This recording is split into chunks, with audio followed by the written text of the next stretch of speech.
ದೇವರ ಪರಿಶುದ್ಧವಾದಂಥ ನಾಮಕ್ಕೆ ಸ್ತೋತ್ರ ಉಂಟಾಗಲಿ. ಯೇಸು ಕ್ರಿಸ್ತನ ಪರಿಶುದ್ಧವಾದಂಥ ನಾಮದಲ್ಲಿ ನಿಮ್ಮೆಲ್ಲರಿಗೂ ನಮ್ಮ ಹೋಸನ್ನ ರಿವೈವಲ್ ಇಂಟರ್ನ್ಯಾಷನಲ್ ಮಿನಿಸ್ಟ್ರಿಯ ವತಿಯಿಂದ ಹೊಸ ವರ್ಷದ ಹಾರ್ದಿಕ ಶುಭಾಶಯಗಳು. ಈ ಹೊಸ ವರ್ಷ, ಕಳೆದ ವರ್ಷವೆಲ್ಲ ದೇವರು ನಮ್ಮನ್ನು ಕಾಪಾಡಿ ನಡೆಸಿ ಮತ್ತೊಂದು ನೂತನವಾದಂಥ ವರ್ಷವನ್ನು ದೇವರು ನಮಗೆ ಕೊಟ್ಟಿದ್ದಾರೆ. ಕಳೆದ 2025ನೇ ವರ್ಷದಲ್ಲಿ ದೇವರು ನಮ್ಮನ್ನು ಅದ್ಭುತವಾಗಿ ನಡೆಸಿದ್ದಾರೆ.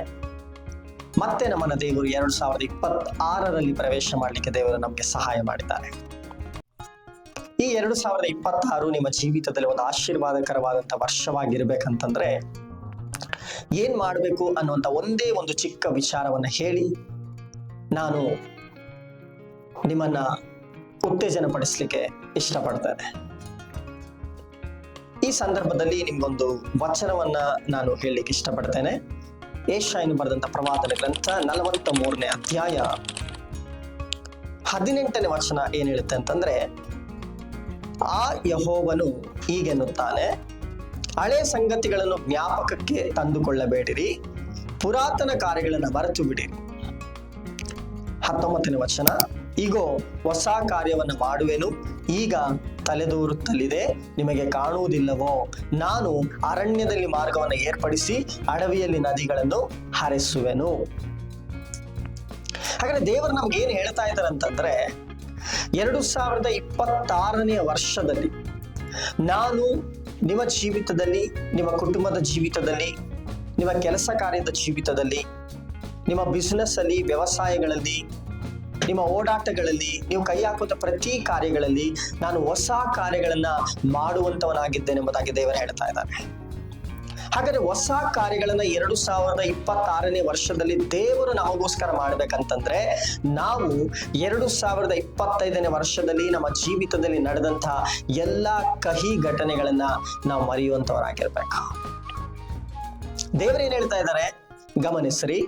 43ನೇ ಯೆಶಾಯನು ಬರೆದಂತ ಪ್ರವಾದನ ಗ್ರಂಥ 18ನೇ ವಚನ, ಆ ಯೆಹೋವನು ಹೀಗೆನ್ನುತ್ತಾನೆ, ಹಳೆ ಸಂಗತಿಗಳನ್ನು ಜ್ಞಾಪಕಕ್ಕೆ ತಂದುಕೊಳ್ಳಬೇಡಿರಿ, ಪುರಾತನ ಕಾರ್ಯಗಳನ್ನು ಮರೆತು ಬಿಡಿರಿ. ಹಾಗಾದ್ರೆ ಹಳೆ ಸಂಗತಿಗಳನ್ನ ನೀವು ಮರೆಯುವುದಾದ್ರೆ ನಿಮ್ಮ ಜೀವಿತದಲ್ಲಿ ನನ್ನ ದೇವರು ಹೊಸ ಕಾರ್ಯಗಳನ್ನು ಮಾಡುವಂತವರಾಗಿದ್ದಾರೆ. ಹಾಗಾದ್ರೆ ನಿಮ್ಮ ಜೀವಿತದಲ್ಲಿ ಹೊಸ ಕಾರ್ಯಗಳು ನಡಿಬೇಕಾ? 2026ನೇ ವರ್ಷದಲ್ಲಿ ಜನವರಿ ಮೊದಲುಗೊಂಡು ಡಿಸೆಂಬರ್ನವರೆಗೂ ನಿಮ್ಮ ಜೀವಿತದಲ್ಲಿ ಹೊಸ ಕಾರ್ಯಗಳು ನಡಿಬೇಕೆಂಬುದಾಗಿ ನೀವು ಆಸೆ ಪಡುವಂತವರಾಗಿದ್ರೆ, ಇವತ್ತು ಸತ್ಯವೇದದಲ್ಲಿ ಸ್ಪಷ್ಟವಾದಂತ ಒಂದು ವಚನದ ಆಧಾರದ ಮೇಲೆ ನಾನು ಮಾತನಾಡ್ತಾ ಇದ್ದೇನೆ. ನೀವು ಹಳೆಯ ಸಂಗತಿಗಳನ್ನ ಮರೆಯುವಾಗ ನನ್ನ ದೇವರು ನಿಮ್ಮ ಜೀವಿತದಲ್ಲಿ ಹೊಸ ಕಾರ್ಯಗಳನ್ನ ಮಾಡ್ತಾರೆ. ಅದು ನಿಮ್ಮ ವಿದ್ಯಾಭ್ಯಾಸದಲ್ಲಾಗಿರ್ಲಿ, ನಿಮ್ಮ ಕೆಲಸದ ಜಾಗದಲ್ಲಾಗಿರ್ಲಿ, ಕುಟುಂಬದ ಜಾಗದಲ್ಲಾಗಿರ್ಲಿ, ವ್ಯಾಪಾರಗಳು, ವ್ಯವಸಾಯಗಳು, ನೀವು ಕೈ ಹಾಕುವಂತ ಯಾವ ಕಾರ್ಯಗಳೇ ಆಗಿರ್ಲಿ, ಆ ಕಾರ್ಯಗಳೆಲ್ಲ ದೇವರಿಗೆ ಆಸೆ ಇದೆ ಹೊಸ ಕಾರ್ಯಗಳನ್ನು ಮಾಡಬೇಕೆಂಬುದಾಗಿ. ಸೇವೆ ಮಾಡ್ತಿರುವಂತವರಿಗೆ ನಾನು ಉತ್ತೇಜನಕರವಾದ ಒಂದು ಮಾತನ್ನ ನಾನು ಹೇಳಿಕ್ಕೆ ಇಷ್ಟಪಡ್ತಾ ಇದ್ದೇನೆ. ಕಳೆದ ವರ್ಷ ನಿಮ್ಮ ಸೇವೆ ಯಾವ ರೀತಿ ನಡೀತೋ ನೀವು ಅದನ್ನು ನೋಡಿ ಕಳವಳ ಪಡುವಂತವರಾಗಿದ್ದರೆ, ಈ ವರ್ಷದಲ್ಲಿ ದೇವರು ನಿಮ್ಗೊಂದು ವಾಗ್ದಾನ ಪೂರ್ವಕವಾಗಿ ಮಾತನಾಡ್ತಾ ಇದ್ದಾರೆ. ನೀವು ಹಳೆಯ ಸಂಗತಿಗಳನ್ನ ಮರೆಯುವುದಾದ್ರೆ 2026ನೇ ವರ್ಷದಲ್ಲಿ ನಾನು ನಿಮಗೋಸ್ಕರ ಹೊಸ ಕಾರ್ಯಗಳನ್ನ ಮಾಡ್ತೇನೆ. ಹಾಗಾದ್ರೆ ದೇವರಿಗೆ ಹೊಸ ಕಾರ್ಯಗಳನ್ನ ಮಾಡ್ಲಿಕ್ಕೆ ದೇವರಿಗೆ ಇಷ್ಟ. ತನ್ನ ಮಕ್ಕಳ ಜೀವಿತದಲ್ಲಿ ಯಾವಾಗಲೂ ಹೊಸ ಕಾರ್ಯಗಳು ನಡಿಬೇಕೆಂಬುದಾಗಿ ದೇವರಿಗೆ ಇಷ್ಟ. ಹಾಗಾದ್ರೆ ದೇವರು ನಮ್ಮ ಜೀವಿತದಲ್ಲಿ ಹೊಸ ಕಾರ್ಯಗಳನ್ನು ಮಾಡ್ಬೇಕೆಂಬುದಾಗಿ ಇಷ್ಟಪಡ್ತಾ ಇದ್ದಾರೆ. ಹಾಗಾದ್ರೆ ಹೊಸ ಕಾರ್ಯಗಳನ್ನು ಎದುರು ನೋಡ್ತಿರುವಂತ ನಿಮ್ಮ ಜೀವಿತದಲ್ಲಿ ನಾನು ಉತ್ತೇಜನಕರವಾದಂತ ಈ ಮಾತನ್ನು ಹೇಳಿ ನಾನು ಇಷ್ಟಪಡ್ತಾ ಇದ್ದೇನೆ. ಹಳೆಯ ಸಂಗತಿಗಳನ್ನ ಮರೆಯುವುದಕ್ಕೆ ನಿಮ್ಮಿಂದ ಆದ್ರೆ ಹೊಸ ಕಾರ್ಯಗಳನ್ನ ನನ್ನ ದೇವರು 2026ನೇ ವರ್ಷದಲ್ಲಿ ನಿಮಗೋಸ್ಕರ ಮಾಡ್ಲಿಕ್ಕಿದ್ದಾನೆ ಅನ್ನುವಂಥದ್ದನ್ನ ಶಕ್ತವಾಗಿ ಹೇಳಲಿಕ್ಕೆ ನಾನು ಇಷ್ಟಪಡ್ತಾ ಇದ್ದೇನೆ. ಕಳೆದ ವರ್ಷದಲ್ಲಿ ನಿಮಗೆ ಅನೇಕ ಪರಿಸ್ಥಿತಿಗಳಲ್ಲಿ ಕಣ್ಣೀರು ಬಂದಿರಬಹುದು, ವೇದನೆಗಳಾಗಿರ್ಬೋದು. ಅನೇಕರು ನಿಮ್ಮ ಕುರಿತಾಗಿ ಇಲ್ಲ ಸಲ್ಲದ ಆರೋಪಗಳನ್ನು ಮಾಡಿ ಅವಮಾನಗಳಲ್ಲಿ, ನಿಂದೆಗಳಲ್ಲಿ ನಿಮ್ಮ ಜೀವಿತಗಳು ಹೋಗಿರಬಹುದು.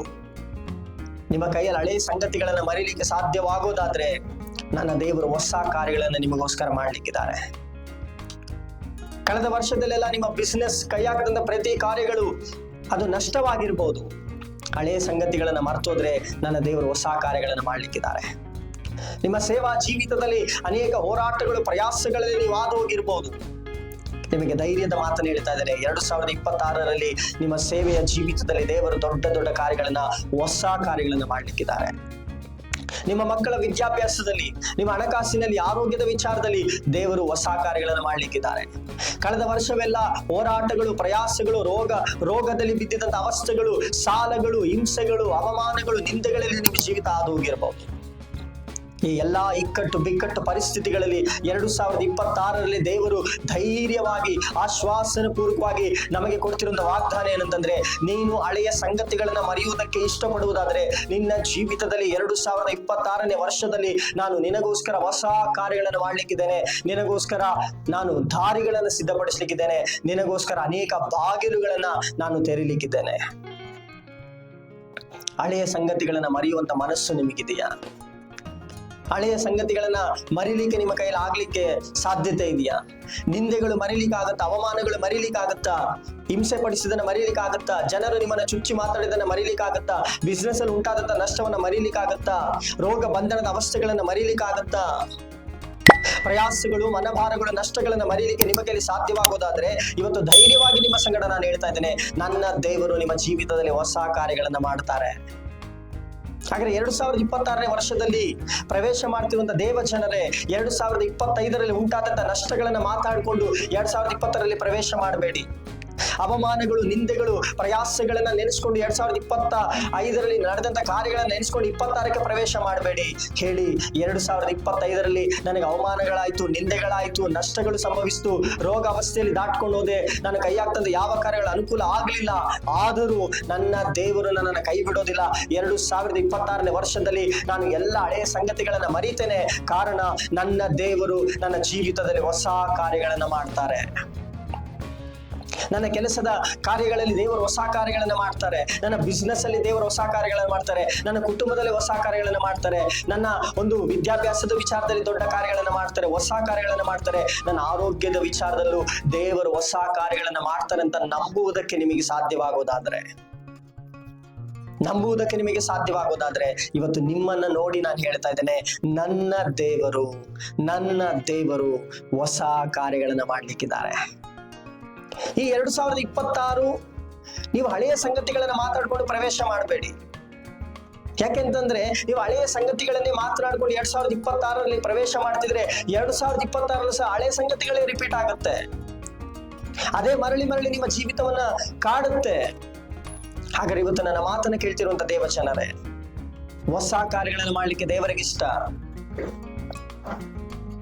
ನಿಮ್ಗೊಂದು ಧೈರ್ಯದ ಮಾತನ್ನ ನಾನು ಹೇಳ, ಕ್ರಮವಿಲ್ಲದಂತ ಭೂಮಿಯನ್ನ ನೂತನವಾಗಿ ಮಾರ್ಪಡಿಸಿ ಅದರಲ್ಲಿ ಎಲ್ಲವುಗಳನ್ನ ಉಂಟು ಮಾಡಿದಂತ ದೇವರು ನಮ್ಮ ದೇವರು. ಹಾಗಾದ್ರೆ ಹಾಳಾದಂತ ಯಾವುದೇ ಆಗಿರ್ಲಿ ಅದನ್ನ ಮತ್ತೆ ನೂತನ ಪಡಿಸ್ಲಿಕ್ಕೆ ದೇವರಿಗೆ ಆಗುತ್ತೆ. ಅದನ್ನ ಸರಿಯಾಗಿ ರೂಪಿಸ್ಲಿಕ್ಕೆ ದೇವರಿಗೆ ಸಾಧ್ಯವಾಗುತ್ತೆ. ಬೆಳಕಿಲ್ದೇ ಇರುವಂತ ಜಾಗದಲ್ಲಿ ಬೆಳಕನ್ನ ಕರೆದ್ರು, ನೀರಿಲ್ದೇ ಇರುವಂತ ಜಾಗದಲ್ಲಿ ನೀರನ್ನ ಕರೆದ್ರು,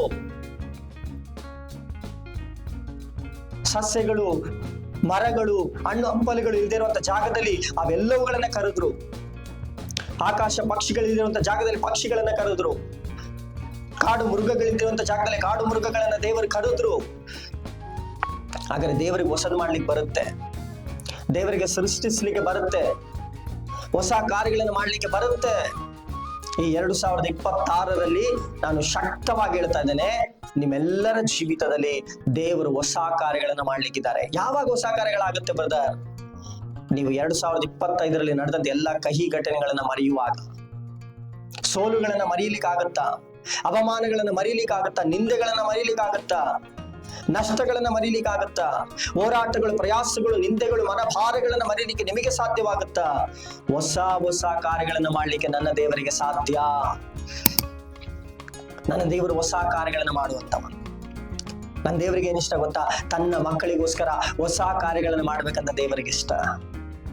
ನೀವು ಅನ್ಕೊಳ್ತಿರ್ಬೋದು, ನನ್ನ ಜೀವಿತದಲ್ಲಿ ಒಂದು ಕಾರ್ಯ ಆಗ್ತಾ ಇಲ್ವಲ್ಲ, ನಷ್ಟದಲ್ಲೇ ಹೋಗ್ತಾ ಇದ್ದೀನಲ್ಲ, ಕಣ್ಣೀರಲ್ಲೇ ಹೋಗ್ತಾ ಇದ್ದೀನಲ್ಲ, ಅವಮಾನದಲ್ಲಿ ಹೋಗ್ತಾ ಇದ್ದೀನಲ್ಲ, ಪ್ರಯಾಸದಲ್ಲೇ ಹೋಗ್ತಾ ಇದ್ದೀನಲ್ಲ, ಯಾರು ನನ್ನನ್ನು ಅರ್ಥ ಮಾಡ್ಕೊಳ್ತಾರೆ, ಯಾರು ನನ್ನನ್ನು ನೋಡ್ತಾ ಇದ್ದಾರೆ, ಯಾರು ನನ್ನ ಪರಿಸ್ಥಿತಿಗಳನ್ನ ಮಾರ್ಪಡಿಸ್ತಾರೆ ಎಂಬುದಾಗಿ ಈ 2025ರಲ್ಲಿ ಆಲೋಚನೆ ಮಾಡ್ತಿರ್ಬೋದು.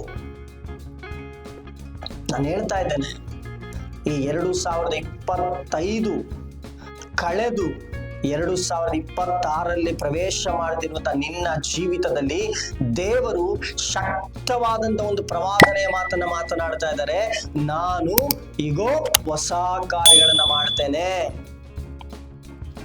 ಹೊಸ ಕಾರ್ಯಗಳನ್ನ ಮಾಡ್ತೇನೆ. ನಾನು ಸೇವೆಯಲ್ಲಿ ಅನೇಕ ವಿಧವಾದಂತ ಅವಮಾನಗಳನ್ನು ಅನುಭವಿಸಿರುವಂತ ನಿಮ್ಮ ಜೀವಿತದಲ್ಲಿ, ನಷ್ಟಗಳನ್ನು ಅನುಭವಿಸಿರುವಂತ ನಿಮ್ಮ ಜೀವಿತದಲ್ಲಿ, ಪ್ರಯಾಸಗಳನ್ನು ಅನುಭವಿಸಿರುವಂತ ನಿಮ್ಮ ಜೀವಿತದಲ್ಲಿ ಹೊಸ ಕಾರ್ಯಗಳನ್ನ ಮಾಡ್ತೇನೆ ನಾನು. ಯಾವಾಗ ಹೊಸ ಕಾರ್ಯಗಳಾಗುತ್ತೆ? ನೀವು ಹಳೆಯ ಸಂಗತಿಗಳನ್ನ ಮರೆಯುವಾಗ. ನೀವು ಹಳೆಯ ಸಂಗತಿಗಳನ್ನ ಯಾವಾಗ ಮರೀತೀರೋ ನಿಮ್ಮ ಜೀವಿತದಲ್ಲಿ ಹೊಸ ಕಾರ್ಯಗಳನ್ನ ದೇವರು ಮಾಡ್ತಾರೆ.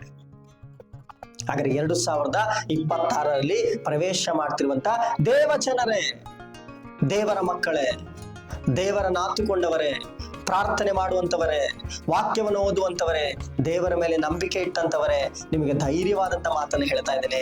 ನನ್ನ ದೇವರು 2026ರಲ್ಲಿ ನಮ್ಮೆಲ್ಲರ ಜೀವಿತದಲ್ಲೂ ಹೊಸ ಕಾರ್ಯಗಳನ್ನ ಮಾಡ್ಲಿಕ್ಕಿದ್ದಾರೆ. ಹೊಸ ಕಾರ್ಯಗಳನ್ನ ಮಾಡ್ತಾರೆ. ನಾವು ಹಳೆಯ ಸಂಗತಿಗಳನ್ನ ಮರೆಯೋಣ. ನಮ್ಮ ಜೀವಿತದಲ್ಲಿ ಅವಮಾನಗಳನ್ನ ಮರೆಯೋಣ, ನಿಂದೆಗಳನ್ನ ಮರೆಯೋಣ, ನಮಗಾದಂತ ಪ್ರಯಾಸಗಳನ್ನ ಮರೆಯೋಣ, ರೋಗದ ಅವಸ್ಥೆಗಳನ್ನ ಮರ್ತೋಗೋಣ, ನಷ್ಟಗಳನ್ನ ಮರೆಯೋಣ. ನಿಜ ಹೇಳ್ತಿದ್ದೇನೆ, 2026ರಲ್ಲಿ ನಮಗೆ ಲಾಭದಾಯಕವಾಗಿ ದೇವರು ನಡೆಸ್ತಾರೆ, ಸಂತೋಷವಾಗಿ ನಮಗೆ ನಡೆಸ್ತಾರೆ, ಸಮಾಧಾನವಾಗಿ ನಡೆಸ್ತಾರೆ. ಎಲ್ಲಿ ನಮಗೆ ಅವಮಾನ ಆಯ್ತು ಅಲ್ಲಿ 2ರಷ್ಟು ಮಾನವನ್ನ ಕೊಟ್ಟು ನಮ್ಮನ್ನು ಸನ್ಮಾನಿಸುವಂತ ದೇವರಿದ್ದಾನೆ ಅನ್ನುವಂಥದ್ದನ್ನು ಮರಿಬೇಡಿ. 2026ರಲ್ಲಿ ಪ್ರವೇಶ ಮಾಡ್ತಿರುವಂತ ನಮ್ಮೆಲ್ಲ ಕುಟುಂಬಗಳು ಹೊಸ ಕಾರ್ಯಗಳನ್ನ ಅನುಭವಿಸುವಂತ ಕುಟುಂಬಗಳಾಗಿ ದೇವರು ಮಾರ್ಪಡಿಸ್ತಾರೆ. ಈ ಹೊಸ ವರ್ಷದಲ್ಲಿ, ಈ ಹೊಸ ವರ್ಷದ ಸಂಭ್ರಮದಲ್ಲಿ ದೇವರು ನಮಗೆ ವಾಗ್ದಾನ ಮಾಡ್ತಾ ಇದ್ದಾರೆ, ಈಗೋ ನಾನು ಹೊಸ ಕಾರ್ಯಗಳನ್ನ ಮಾಡ್ತೇನೆ.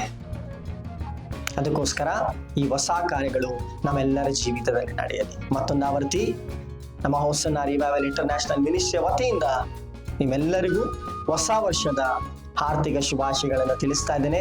ದೇವರು ನಿಮ್ಮನ್ನು, ನಿಮ್ಮ ಕುಟುಂಬಗಳನ್ನು ಧಾರಾಳವಾಗಿ ಆಶೀರ್ವದಿಸಿ ಅನುಗ್ರಹಿಸಲಿ. ಆಮೇನ್. Praise the lord.